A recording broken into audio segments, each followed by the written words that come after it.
चलिए आज इस पूरी जर्नी के लिए एक बिल्कुल सीधा और साफ रोड मैप बनाते हैं ताकि हर फैसला सही हो।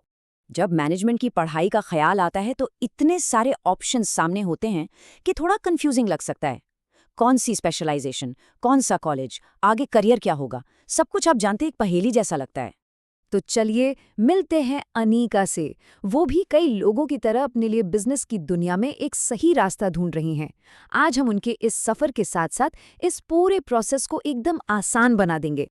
देखिए, अनीका के सामने ना दर्जनों स्पेशलाइजेशन और सैकड़ों कॉलेजेस का एक बड़ा चौराहा है, और यहीं से लिया गया सही फैसला उनके भविष्य की दिशा तय करेगा।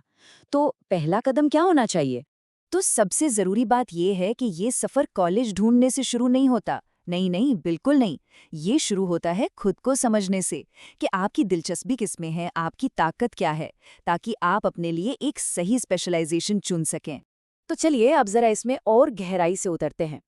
हम एमबीए स्पेशलाइजेशन की इस बड़ी सी दुनिया को देखेंगे और अनिका के लिए और आपके लिए भी इस चॉइस को आसान बनाने के लिए इन्हें कुछ ग्रुप्स में बांटेंगे। देखिए, इतनी सारी स्पेशलाइजेशन को समझने के लिए हमने उन्हें 4 मेन ग्रुप्स या कहें क्लस्टर्स में बांट दिया है।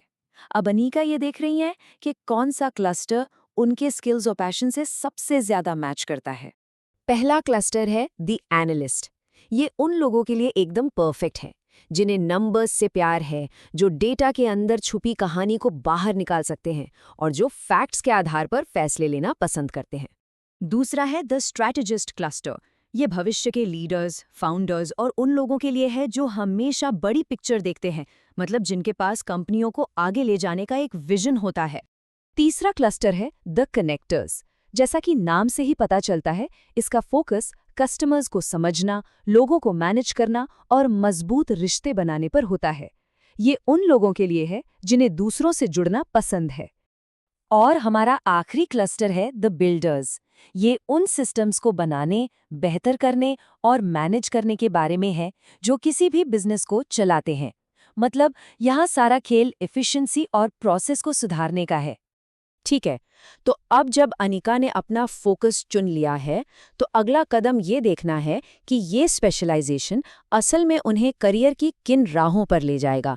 चलिए देखते हैं ये कैसे काम करता है। हर क्लस्टर सीधे तौर पर हाई इम्पैक्ट करियर से जुड़ा है। इससे अनीका को एकदम साफ साफ दिख जाता है कि उनके फैसले का नतीजा क्या हो सकता है, चाहे वो इन्वेस्टमेंट बैंकर बनना हो या फिर अपना खुद का स्टार्टअप शुरू करना।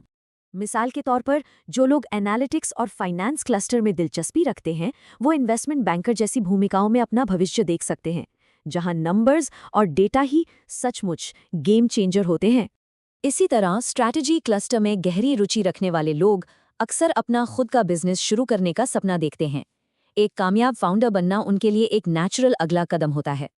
और वहीं जो कनेक्टर्स क्लस्टर से आते हैं, उनके लिए ब्रांड मैनेजर की भूमिका एक बहुत ही रोमांचक करियर हो सकती है, जहां वो एक ब्रांड की कहानी बनाते हैं और उसे लोगों तक पहुंचाते हैं। तो अब अनीका के पास एक फोकस है और एक मंजिल भी। अब वक्त आ गया है उस सही कॉलेज को चुनने का जो उन्हें उनकी मंजिल तक पहुंचाएगा। देखिए, भारत में मैनेजमेंट कॉलेजों को हम मोटे तौर पर 4 लेवल में बांट सकते हैं। आईआईएम्स जैसे टॉप संस्थानों से लेकर फ्लेक्सिबल ऑनलाइन प्रोग्राम्स तक, हर किसी के लिए एक ऑप्शन है। कौन सा लेवल सबसे सही है, ये पूरी तरह से पर्सनल गोल्स, एक्सपीरियंस और एंट्रेंस एग्जाम के स्कोर पर निर्भर करता है। अच्छा, एक सवाल हमेशा मन में रहता है, एमबीए या पीजीडीएम? देखिए, एमबीए एक डिग्री है जो यूनिवर्सिटी से जुड़ी होती है, वहीं पीजीडीएम एक डिप्लोमा है जो एक्सएलआरआई या एसपीजेआईएमआर जैसे ऑटोनॉमस इंस्टीट्यूट देते हैं। पीजीडीएम का कोर्स इंडस्ट्री की ज़रूरतों के हिसाब से ज़्यादा फ्लेक्सिबल और अपडेटेड हो सकता है, पर सच कहूँ तो इंस्टीट्यूट की रेप्यूटेशन डिग्री या डिप्लोमा के नाम से ज़्यादा मायने रखती है। कॉलेज को फाइनल करते समय अनीका को और हर एस्पिरेंट को इन ज़रूरी बातों पर ज़रूर सोचना चाहिए।